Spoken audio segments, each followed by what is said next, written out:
ക്രിസ്തുവാണ്.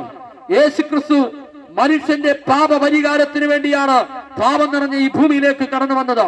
അതുകൊണ്ട് തിരുവഴുത്ത് ഇങ്ങനെ പറയുന്നു, അവനെ കൈക്കൊണ്ട് അവന്റെ നാമത്തിൽ വിശ്വസിക്കുന്ന ഏവർക്കും അവൻ ദൈവമക്കളാകുവാൻ അധികാരം കൊടുത്തു. അവിടെ പണ്ഡിതനെന്നോ പാമരനെന്നോ ഇല്ല, കുചേലനെന്നോ കുബേരനോ ഇല്ല, കറുത്തവനെന്നോ വെളുത്തവനെന്നോ ഇല്ല, ആണെന്നോ പെണ്ണെന്നോ ഇല്ല.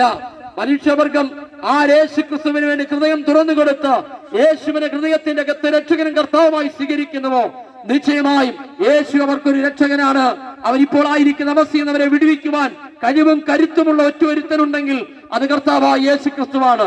അതുകൊണ്ട് ഞങ്ങൾ ഉറക്കെ പ്രഖ്യാപിക്കട്ടെ, കർത്താവായ യേശു ക്രിസ്തു വിശ്വസിക്കുക, എന്നാൽ നീയും നിന്റെ കുടുംബവും രക്ഷപ്രാപിപ്പാനിടയാവും. കാരണം മനുഷ്യവർഗത്തിന്റെ പാപത്തിന് വിമോചനത്തിന് വേണ്ടി അവസാനത്തുള്ള രക്തവും കാൽവരിയിൽ കൊടുത്ത ഒരേ ഒരുവനേ ഉള്ളൂ, അത് കർത്താവായ യേശു ക്രിസ്തുവാണ്. അതുകൊണ്ട് യേശു ക്രിസ്തു വിശ്വസിച്ച് നിത്യജീവൻ കരസ്ഥമാക്കുവാൻ ഈ സന്ദേശത്തിലൂടെ ഞങ്ങൾ ആഹ്വാനം ചെയ്തുകൊണ്ട് ഞാൻ എന്റെ വാക്കുകൾക്ക് ഇവിടെ വിരാമം കുറിക്കുന്നു.